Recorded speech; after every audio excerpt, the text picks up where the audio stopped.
What's up, everybody? Matt Gajewski here, back again talking college football.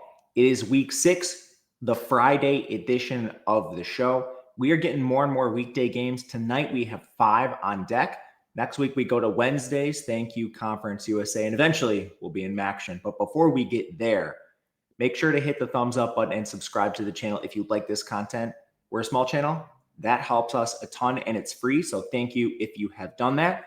Leave a comment if you have requests for future games. Hard to get to them all, but we do prioritize games that you put in the comments. And last, if you or someone you know has a gambling problem, please call or text 1-800-GAMBLER.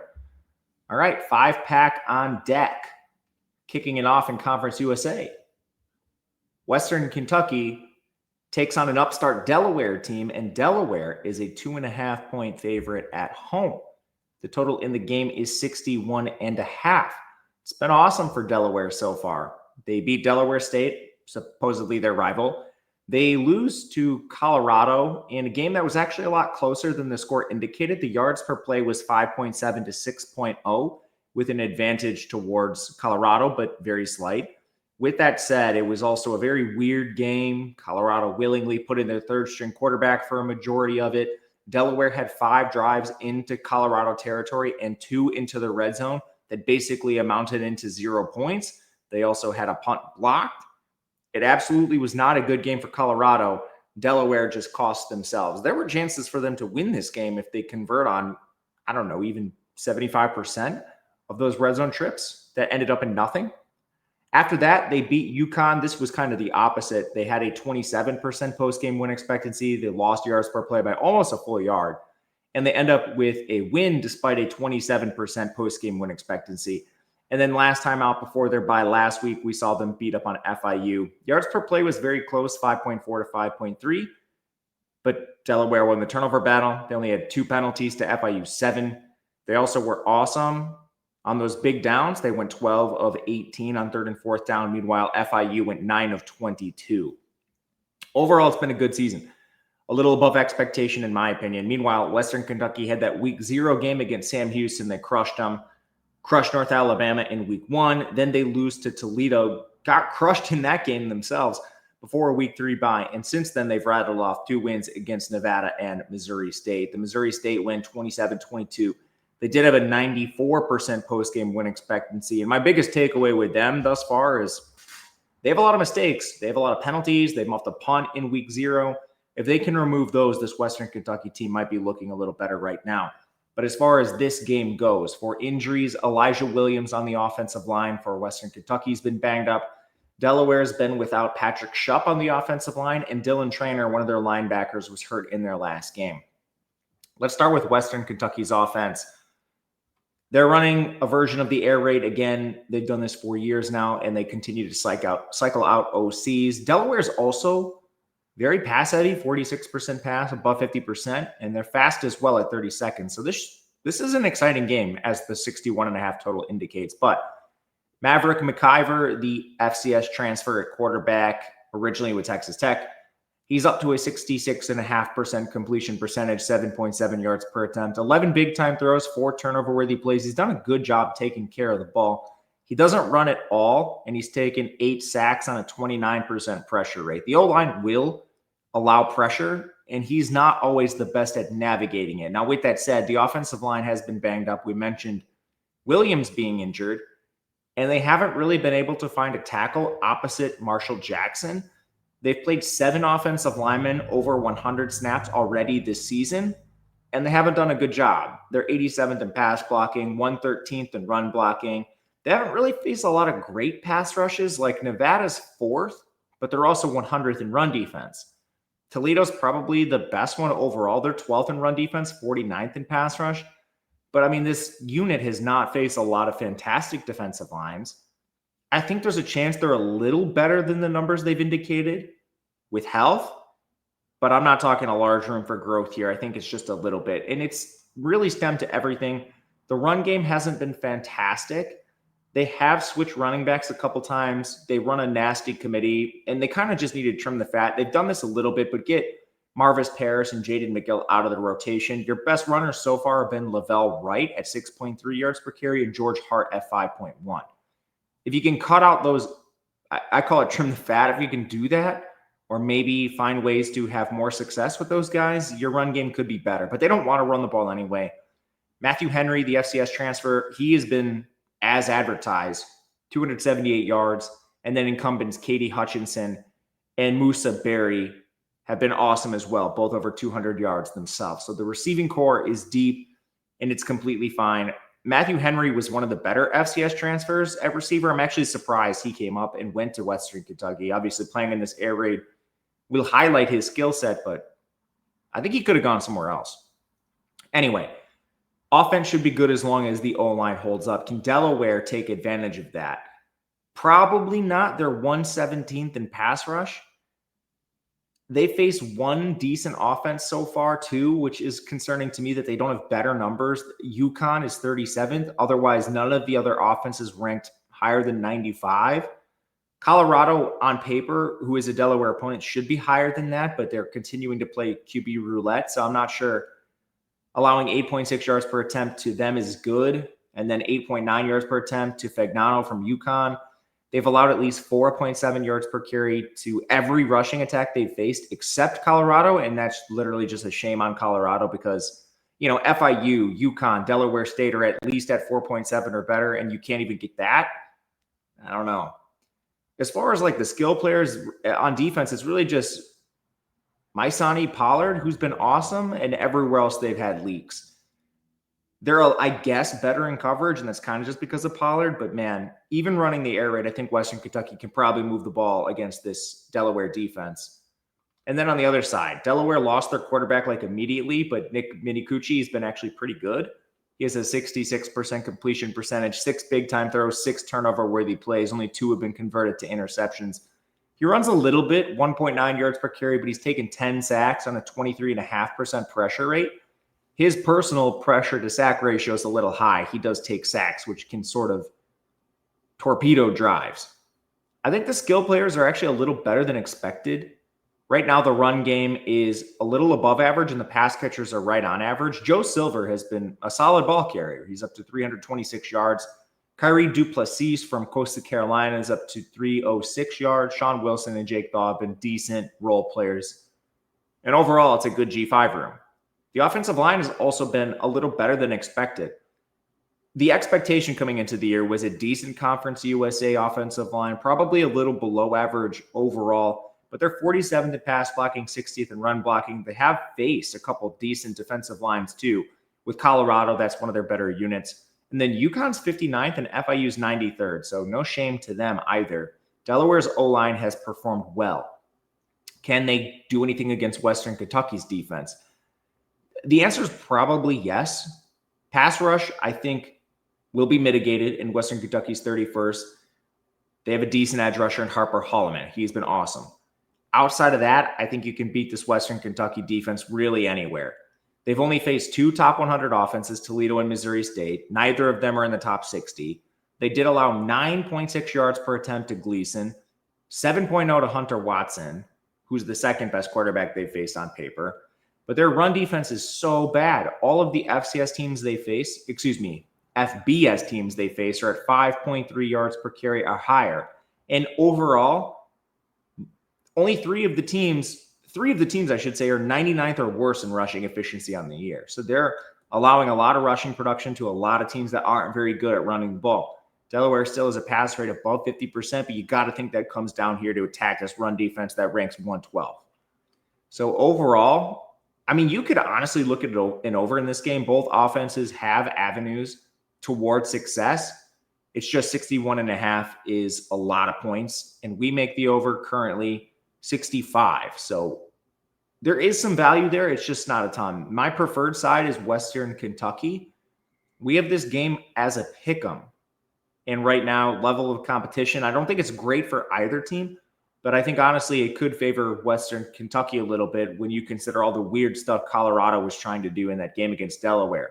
Now, Delaware should have been in that game a little bit more, but overall, this is a game where we just have leans. We'll see where the number goes. If it gets to 3, I will be considering playing a Western Kentucky side, and I'm not sure where the over-under goes at this point in the week, but there is a little value on the over. These are fringe plays. ones that we're considering but haven't fired on yet. Charlotte USF. This game is a 28-point spread in favor of USF. The total is 55. We played a 54.5 largely because of pacing. Charlotte is playing fast. They're 39th, and they have a 21% pass rate. Now, they did lose their quarterback. You might be wondering, do they slow down their pace with the quarterback injury? What do they do? Well, against Rice, when that happened, they actually went – right now they're at about 25 seconds per play. In the Rice game, where they lose Connor Harrell in the game, they increased all the way to 21.5 seconds per play. Unless there's something weird we haven't seen with the Charlotte offense, I don't think they're going to slow significantly. And then USF under Golish, they're going to play at the speed of light. They've done this year over year. So pacing is in your favor. Pass rate is in your favor. UCF is at 23rd. And honestly, Charlotte with Grayson Loftus under center should probably be passing more. He does not have anything close to the same skill set on the ground as Harrell. So diving into this game, resume-wise, Charlotte's been a disaster this year. The Tim Albin regime, I guess tenure, has gone really bad. They're 1-3. Their only win is against FCS Monmouth by a touchdown. They've got blown out by App State, North Carolina, and they lost by 11 to Rice. It's been a mess. USF has been the opposite. They crushed Boise State, where they were an underdog. They beat Florida, where they were a nearly 21-point underdog. It was a greasy game, but they still had a 54% post-game win expectancy. They lose to Miami. There's no shame there. Miami is one of the best teams in the country. And then they beat FCS South Carolina State, putting them at 3-1. Injuries, we mentioned Connor Harrell for Charlotte. It's not just him. They have injuries everywhere.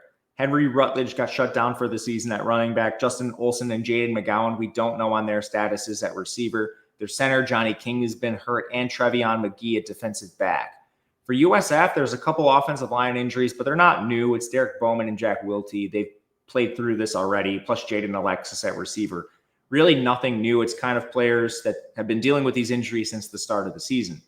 Let's start with Charlotte's offense. They're moving from Harrell to Grayson Loftus. We haven't seen a lot of him this year, but he did make 5 starts for Duke previously when Riley Leonard got hurt. So Loftus does have experience. So far, it's not been great. 51% completion percentage, 6.6 yards per attempt. We mentioned he can't run, taken 6 sacks already, and that's not all his fault. The offensive line is allowing a 37% pressure rate, and the receivers have an 8% drop rate. So everything's gone wrong offensively for Charlotte. The O-line is 128th in pass blocking, 84th in run blocking. Even in their most recent game, they were rotating offensive linemen at 3 positions. We're just too far into the season to be doing this. Like, what did you do during preseason? And some of it's injuries. Some of it's just ineptitude. Like, what was this coaching staff doing in August where we're still rotating 8 offensive linemen in games and getting annihilated too? Now, they have faced some good pass rushes. Rice is 29th in efficiency. App State is 43rd. But those are still G5 teams. This level of incompetence is inexcusable. The pass catchers, outside of drops, they've actually been pretty good, but they're still not the highest level players. They actually come in 34th in total pass catching efficiency, but E.J. Mason, the Samford transfer, leads your team. David Nicholas from LSU is 2nd. It's kind of the quarterback play that's hurt these players. And outside of drops, they've been okay. The run game is completely inept. They have used Rod Gainey, which is good. What they were doing before was nonsense. He's at least at 4.7 yards per carry, but 145 total yards. You can clearly tell he's not had enough work. So I don't know if this offense has success against USF's defense. They've shown cracks, but man, they've faced some great offenses. They played Carson Beck. They played DJ Lagway. They played Maddox Madsen. And while it hasn't always looked good, they come in 100th in total defense. Like outside of the 12.4 yards per attempt to Carson Beck, they haven't gotten embarrassed in any of these games. So Mac Harris is awesome. Trevion Mitchell definitely needs more snaps inside, but I think this USF defense should stand up in this game. And there is an avenue for them to give up some points, like ranking 100th. This is adjusted for opponent. It's just very difficult to go from, Boise State, Miami, and Florida all the way down to Charlotte, who's one of the worst teams in the country. But we'll see on that. Hopefully Charlotte can do their part. They have an over. Were we even over? But part of the reason why I don't even know if that matters is USF could very well put up 55 themselves in this game. Byron Brown's been solid. He's at 8.3 yards per attempt through the air. 7 big-time throws, 3 turnover-worthy plays. He's starting to do a better job with the negative plays. He has taken 7 sacks, but that's on a 29% pressure to sack or pressure rate, his pressure to sack ratio is actually coming down. And his receivers, they had those drops in the beginning of the year. It's at 9%, but that's getting better as well. And in this game, you shouldn't be worried about some of the negative stuff. Charlotte's just not really a competent opponent. The pass catchers, it's the drops. If you could remove them, they'd be much higher than 112. Chaz Nimrod, the Tennessee transfer, Keyshawn Singleton have been solid. They don't have much else. Like, hopefully they get Mudia Rubin a little healthier and he can actually take a step forward as the Stanford transfer. The run game, I think they're making positive changes. Alvin Isaac is playing more, still using a committee with Sam Franklin and Cartevious Norton. But that is what it is. The offensive line is better. They've made a jump from last year. They were about 130th to around 100th. It's basically a unit full of incumbents, but there is some room for growth here. They've played some elite pass rushes. You face Miami. Florida's banged up, but still Florida. And then Boise State. I wouldn't be surprised if this unit pushes towards the top 70 against weaker opponents like what they're going to face against Charlotte. Cole Best and Cole Skinner have been awesome. Just need the rest of the group to sort of bring up the average towards 70th or so. Charlotte's 132nd in total defense. They're rotating almost every position, which again, what were you doing in August? Every offense they've faced has been between 66th and 100th in total efficiency. They've struggled against every one of them. They allowed 5.5 yards per carry to Rice's option attack. FCS Monmouth threw for 8.4 yards per attempt. It's just awful, and this defense is full of lower-level transfers. A lot of them from Ohio, but this isn't the MAC. Yeah, the American, we'll call it. AAC is dead now, apparently. But the American is not P4. It's still better than the MAC. Like, Tim Albin needs to do more with this roster. We played it over in the game largely because of pacing, and honestly, some of this comes down to the ability of UCF to put up, or USF to put up 55 points themselves. Whatever we get out of Charlotte should just be considered kind of a treat and a bonus towards the over, but that is what we'll play. We have a 54.5. To the Mountain West, we have New Mexico taking on San Jose State. 2.5-point spread in favor of the home San Jose State. Total is 57.5. So far, really impressed with New Mexico and this new staff under Eck, who brings a lot of FCS guys, FCS scheme, and it's been good. They lose to Michigan 17-34, honestly a feather in their cap. Beat Idaho State, who apparently is a very good FCS team. They absolutely demolish UCLA, which could have been worse. And then they beat New Mexico State 38-20, and they crushed them in yards per play. Everything we've seen from New Mexico's been at least at expectation or better. San Jose State, it's been the opposite. They lose outright to Central Michigan and should not have won either. 43% post-game win expectancy. They lose by 2. We bet Central Michigan in that game, which was very greasy, but we got the win. They lose to Texas. That's expected. Beat Idaho, who's an FCS team, by 3 points. Should have been wider. And then they lose to Stanford, which is a very close game, but Stanford is among the worst P4 teams. They did have a 52% post-game win expectancy and had the yards per play advantage 7.4 to 7.0, but 8 penalties cost you. Just not a game you should be really messing around with. It's actually a healthy game for both teams. Evan Wysong hasn't played for New Mexico, but San Jose State is pretty healthy. Let's start with New Mexico's offense and Jack Lane. He has a 70% completion percentage, 7 big-time throws, no turnover-worthy plays. Somehow he has 3 interceptions, which have all been credited to drops or tip passes from receivers. So Jack Lane, awesome, and due for positive regression if you can believe it. He's only taken 5 sacks on the season. The pressure rate is 28.5%. So it's been a good run out for Jack Lane. His skill players are bottom 30. Part of that is the drops leading to interceptions, but I actually like the group. Dorian Thomas from Arizona is your tight end. He's the leading receiver. Keegan Johnson from Kansas State. He has 181 yards. He actually played at Kansas State too. So those are 2 good pass catchers. The backfield is starting to play a little better too. Scott Trey Humphreys up to 5.6 yards per carry. So that helps as well. I don't think this unit is quite as bad as their bottom 130 efficiency ranking. And the offensive line, this unit was expected to be a little below average, and that's kind of what they've been. 88th in pass blocking, 81st in run blocking. But is there room for growth? Because Michigan, obviously that's a mismatch. But then pushing in the other direction, UCLA and New Mexico State have awful defensive lines. Now, UCLA is a Power 4 program, so it's hard to evaluate this. What you can go back to is they don't have the highest level players like Tyler Lawrence from Air Force, Israel Makuza from Mercer. Those are the two weakest links on your offensive line, and that should come as no surprise. But maybe this unit is like 70th rather than in the 80s. So we'll see as they move forward with weaker Mountain West teams. What we can say is their defense is awesome. They're 33rd overall, no real weakness. Maybe it's the run defense at 55th. But they've only faced one good offense. That's Michigan. UCLA, I mean, they're a Power 4 offense, but they're still not any good. So that's hard to evaluate. Their only cracks in the armor have been against Michigan. You have Bryce Underwood at 8.1 yards per attempt, the offense at 5.3 yards per carry. UCLA did hit 5 yards per carry, but it was just too little too late. They had gotten beat so bad before that it didn't matter. And then, New Mexico State's 129th in total offense. So what kind of data point is that? They're just questions. I like what I've seen. It should be a strength of this team. And they do have two elite corners in John Johnson and Frankie Edwards, which is good. So you're facing San Jose State, and all they want to do is throw.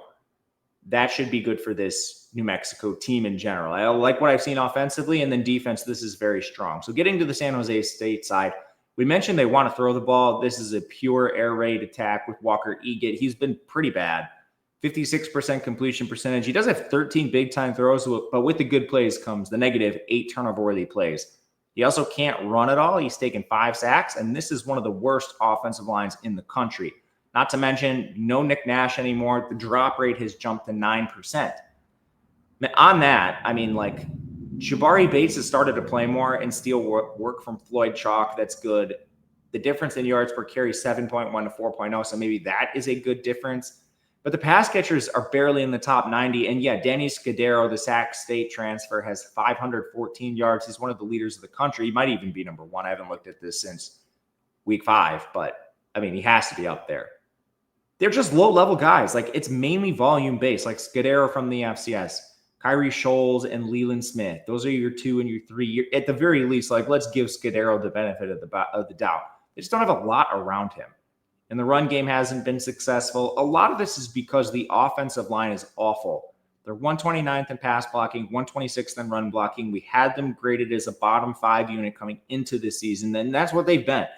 They're rotating Tyler Chen and Daniel Maloney at guard. They've only faced one good pass rush. That's Texas. Stanford and Central Michigan have awful defensive lines. So you're allowing pressure to those units. I mean, like, this unit, and that's the thing. Like, last year, honestly, I'm not sure why they moved forward with Eget, but he's handled pressure worse than what they had last year. Their receiving game is a little worse. So you don't have time, and then you don't have as many. Like, Nick Nash was a wizard after the catch. You don't have that this year. The run game is suffering from this bad offensive line. And their defense has taken a step back. They're 110th, and they've only faced one good offense. Central Michigan 68th, Stanford's 96th. You allowed 10.3 yards per attempt to Ben Gulbranson. That's a first down every time he dropped back. 8.8 yards per attempt to Central Michigan quarterbacks. They play 3 different quarterbacks. This defense is atrocious. And I guess they're decent at running the ball. They have one good defensive tackle in Gafafaga, but I mean, the secondary is atrocious. It's one of the worst in the country. So yeah, New Mexico, who's due for positive regression, should move the ball just fine here. Right now, we only have this as a lean to New Mexico plus 2.5. I'll tell you this, I'm going to play New Mexico. I'll play the 2.5 if I have to. There's a chance this goes to 3. I'm seeing some juiced San Jose State minus 2.5. So holding out hope that this gets to 3, but fully intend to play 2.5 if it gets there. Just being transparent, I have not hit this yet because we are waiting on a number. West Virginia, BYU, Big 12 contest, disaster of a game, very difficult road trip for West Virginia. And they have a lot of these trips where they go from Morgantown all the way to Provo. Provo is already a hard place to play. It's fairly elevated. West Virginia is in disarray. They lost 2 straight games after beating Pitt in the backyard brawl, which was the weirdest game I've ever seen. Like, shame on Pitt for doing what they did. But honestly, kind of shame on West Virginia because all of the points Pitt scored were basically off egregious turnovers committed by a third-string quarterback. But otherwise, they lost to Ohio. That's inexcusable. And then they got beat down by Kansas and Utah. Both of those games, they lost by more than 30 points. On the other side, BYU, They beat Colorado. They had a 30% post-game win expectancy. Like, I'm not super impressed with that. Colorado, man, they're just doing everything they can to lose these games. But BYU didn't look good in that contest. And before that, beat East Carolina, Stanford, and Portland State, which isn't saying a ton. On the injury front, West Virginia's entire team is hurt, seemingly. Nico Marchiol's hurt enough to take a red shirt, I guess. Seems like an excuse to not play with Rich Rod anymore. But they already lost Shaheem White, their best running back. They already lost their best receiver, Jaden Bray. They've lost a ton of depth pieces. Sincere Bowers, Ty Edwards at running back, Jacob Barrick at tight end. They've lost multiple offensive linemen, Landon Livingston, Kimo Macanelli. I don't know if either of that matters, but this is a very, very injured West Virginia team that wasn't very talented to begin with. BYU has a couple injuries. JoJo Phillips is out for the year, and Sion Moa is out at running back, but that doesn't really matter with LJ Martin. So now West Virginia was splitting reps between Khalil Wilkins, who I guess was fourth on the depth chart to begin the year because Scotty Fox or whomever that was that came in and threw those interceptions against Pittsburgh has now been relegated. But Jalen Henderson, the backup, has been awful. He has a 39.5% completion percentage for 2.8 yards per attempt, 3 turnover-worthy plays.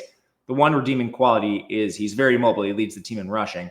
But then you go to Khalil Wilkins, who's only thrown 6 passes. He does look mobile too. I don't know. It's just a disaster at quarterback. And the skill position players are bottom 30. That's kind of just because all their good ones got hurt. You're now relying on like a 4th-string running back in Dior Hubbard. Cam Vaughn, Jacksonville State transfers, your top receiver. They're not getting enough out of their actual high recruits like Rodney Gallagher. So it's a mess. The offensive line is atrocious as well.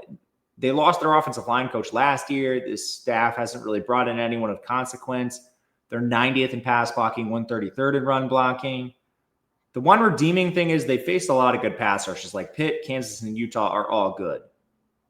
I don't know. They're only one above average offensive lineman is Nick Craigie. They've been rotating Tykees Crawford and Malik Agbo at tackle. I don't know, man. Like, this is a disaster. BYU's defense is definitely not like Utah's by any means, but they're 34th overall. They've not faced an offense ranked higher than 88th. That was East Carolina. Their worst game did come against Caden Salter, where they allowed 7.4 yards per attempt and 4.6 yards per carry. But BYU's defense, I mean, it's a better matchup for them than Colorado. Like, West Virginia is a worse offense. I wasn't expecting them to be good, but their linebackers have been really good. Isaiah Glasker, Jack Kelly have been good. Evan Johnson's a solid DB. The defensive line is their weakest link, which on paper is an avenue for West Virginia to succeed. They're running that weird Rich Rod offense where they're playing at the speed of light. That hasn't slowed either with the 4th-string quarterbacks either. And then they run the ball incessantly. Their pass rate is bottom 15 in the country. So on paper, that's an avenue for success. I'm just not sure they can actually orchestrate that. On the other side, Bear Bachmeier has been pretty good under center for BYU. He's at least been a steadying force. 68% completion percentage, 7.8 yards per attempt, 2 big-time throws, 2 turnover-worthy plays. He does run, 4.4 yards per carry, 163 yards total, and he's only taken 4 sacks. The pressure rate is 24%, so very good for Bear Bachmeier. A lot more poise than most freshmen have. The wide receivers have dropped 7.5% of his passes, which is not ideal. And it's basically just you only have Chase Roberts in the receiving game. Carson Ryan's been fine as a transfer tight end. He's the 2nd leading receiver. But losing JoJo Phillips hurts, and now Parker Kingston's playing more. He's basically a kick returner out there. That's put a lot on LJ Martin's shoulders, and he has shouldered them. He's at 7.3 yards per carry, 400 rushing yards. I still have concerns with BYU's offense. I just wish there was like one extra skill player. Like, Keelan Marion, can you transfer back, please? Like, I would feel a lot better about this unit if they had like one extra skill player than they have. The offensive line has been pretty good, and they're getting better because they got Waylon Lapuaho back from injury, who immediately took over his guard spot. So instead of starting 2 bad guards in Austin Leusa and Kyle Safarcic, I think I'm saying that right. He's an FCS transfer, so I don't know his name very well. But anyway, you bring Waylon Lapuaho back into the starting lineup. So now instead of starting 2 bad guards, those 2 are rotating at 1 guard spot, which gives you 1 bad offensive lineman, or below average, we'll call it, and 4 that are very good. And that was evidenced by 7 pressures allowed against Colorado, by far the best D-line they faced. They don't have a lot of data points backing up their 36th ranked pass blocking and 4th ranked run blocking, but as we get them, they've checked the boxes. Like checking the Colorado box is a good thing. And on the other side, like West Virginia's defense, somehow they're 119th in coverage. Like this is going on 3 years where they still have not figured out the secondary. They basically have one good player back there in Michael Coates from Nevada. And only one good player up front, Edward Vestirinen, who's an incumbent, but I mean, this has been atrocious. They have faced 2 top 35 offenses in Kansas and Utah. Ohio's not that far behind, actually. But I mean, they just allowed nearly 10 yards per attempt to Devin Dampier. Eli Holstein and Parker Navarro were both above 8. They allowed over 5 yards per carry to Utah and Kansas in their last 2 games. They're good offenses, but you're getting annihilated. You're getting gashed. I think BYU can move the ball in this game. I don't love it, honestly. But going back to the model, we make this outside 21, right outside it. I have to play this mathematically. I don't like BYU. This same model, which, taking you behind the glass for a second, it adjusts as we get more information about these teams. We haven't gotten a lot of good information about BYU. They've slaughtered bad teams. But the Colorado win, even though they should have lost, they played well enough. And as we've gotten more information, albeit shaky information, they continue to like this team. Had them underrated. And then just removing all the players that West Virginia's lost, you come in with the spread outside of the 19. I don't love it. I don't like BYU. I certainly will be fading them in the future, but I just mathematically, I cannot sit by while I'm showing this much value. So we'll play it. We play it. I don't feel good about it, but we'll see what happens with BYU. I think it's my first time betting them this year. Last up, another Mountain West game. Colorado State takes on San Diego State. Man, what to do with these teams? Colorado State has been an utter disaster this year. Their only win is against Northern Colorado. They won by 4 points. They got crushed by Washington. They lose to UTSA by 1, and it's not the best year for UTSA either. They did have a 57% post-game win expectancy in that game, so probably should have beat them. And then last week, they scored 3 points against Washington State. It's just a little messy. Meanwhile, San Diego State, I don't know what to make of this team either. So they beat Stony Brook, okay. They lose to Washington State by a lot, 36-13, who's not a very good team. Then they beat Cal 34-0. And then they beat Northern Illinois 6-3. You tell me what is going on with this team. I'll try to parse it best I can. But what in the San Diego State might be the most volatile team in the country at this point. For injuries, Colorado State has a few of them. Jackson Warren at tight end / receiver, Tanner Morley on the offensive line, and Mukendi Wakalanoji on the defensive line. San Diego State's Bio Kanike got hurt in their last game on the offensive line. So starting with Colorado State, they benched Braden Fowler Nicolosi, okay? They moved to Jackson Brousseau, and that appears to have gone relatively well, 71% completion, but they're not really asking him to do anything, 6.5 yards per attempt. He's taken 4 sacks, but the pressure rate's 37%. That's part of the problem with the overall ecosystem. The offensive line is 80th in pass blocking, somehow 20th in run blocking. I would attribute that mainly to having faced 2 top 50 pass rushes in Washington and Washington State. But all the run defenses they face are outside the top 89. So you just haven't faced a good run defense yet. Their best offensive lineman is Aaron Karras, which is, it's not that surprising. I mean, they only returned 2 starters. They brought in no transfers, at least among the starters. It's a below average offensive line. And everything kind of is that on the offense. Like their pass catchers are 124th. Your best guys are Monty Winfield. Then Tommy Maher at 131 yards a second. The run game's a little better with Jalen Dupree at 5 yards per carry. Lloyd Avant needs to play more. He's at 7, but it's just not a great group of skill position players. So now you're facing San Diego State, who's 14th in total defense, good across the board. The only thing you can say is they have faced 3 bad offenses. The best one they've played is Cal, and they're 83rd. However, shut out a Power 4 team, this unit's been good. And they returned a ton of starters. The back seven's been awesome. They have a very good linebacker room led by Chambliss. Defensive back Chris Johnson's been a stud. Even Trey White's been good on the edge. And most of these players are returning starters. So it's a very good San Diego State defense. And we've seen that so far to begin the year. Only blip on the radar was Washington State, which I am concerned by. On the San Diego State offense, Jaden Denegal is up to a 60% completion percentage, but it's not always been good. He has 5 turnover-worthy plays, only 6.8 yards per attempt. He hasn't run a lot either. This was supposed to be in his bag. Taking 6 sacks on a 29.5% pressure rate. The O-line's a little better than Colorado State's, but it's still pretty questionable. They faced a very weak slate of opposing defensive lines with really only Washington State and kind of Northern Illinois being decent opponents. They did give up 16 pressures to Washington State, which is a concern for me. But this was also expected to be a decent offensive line. Like, they have some transfers from good programs. Joseph Bourgeon from Arizona, Kalen Ellis for Syracuse. He's actually been the weakest link on the team. And then now Kanike has an injury, so it could be worse. As far as the skill players go, I'm not really in love with what they have. Lucky Sutton's been pretty good. He's up to 5 yards per carry. But it's not an efficient rushing attack. They're 94th overall in rushing efficiency. The receivers leave so much to be desired. These are just really low-level guys like Jordan Napier and Jacob Bostic leading your team. And it's kind of Napier by a mile at 290 yards. You just don't have a lot of good receivers. But can Colorado State's defense stop you? Probably not. They're 133rd in total defense. They don't have anything ranked higher than 105th. That's their coverage. They allowed 9.4 yards per attempt and 5.7 yards per carry to Washington. And that's the only offense in the top 95 they've played. Everyone else has also gotten this unit. So it's like, yeah, Washington State crushed you. They were a good offense.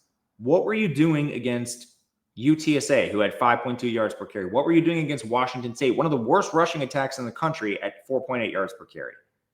You basically have one good player in Andrew Larich. Then the rest of the defensive line is a complete mess. The secondary is not much better. Owen Long at linebacker is a good player, but it's Larich, it's Long, and that's it for this Colorado State defense. I think San Diego State should be able to move the ball just fine. How do you reconcile the 6 points against Northern Illinois, who has an awful defense, scoring 34 against Cal the week prior? I don't know how to reconcile that. This is all over the board, which is why it's more of a lean for me at 6. I don't want to take this team. I wouldn't be surprised if they lose outright. I wouldn't be surprised if they win by 21. Our model makes this closer to -10, so there is a lot of value on San Diego State. It's among the most value we show. 2 of them, or I guess, yeah, I have played 2 of them. Played the over in the UCF Charlotte game. Played BYU because I had to. I have not played this one yet, and I'm terrified too. So probably going to end up on the card with San Diego State, but not sure at this point. I want to recap the bets and the leans and what we will bet quickly because it was a little confusing, and we're going to take some stuff through the day. So first of all, we did play the over in the USF Charlotte game. We also played BYU minus an 18.5. I'm going to play New Mexico at some point. Hopefully it's a 3. If it's a 2.5, so be it. There's a good chance I'll play San Diego State as well. And there's actually a decent chance to play Western Kentucky or the over in that game. So there'll be more on the card. It'll be in Discord if you're interested. Just wait on a few key numbers as we round out the day. But thank you guys for watching. We have the games under the radar tomorrow, the G5 games. So look for that. Main slate is already out for Saturday. Otherwise, thank you for watching. Good luck. We'll see you guys later.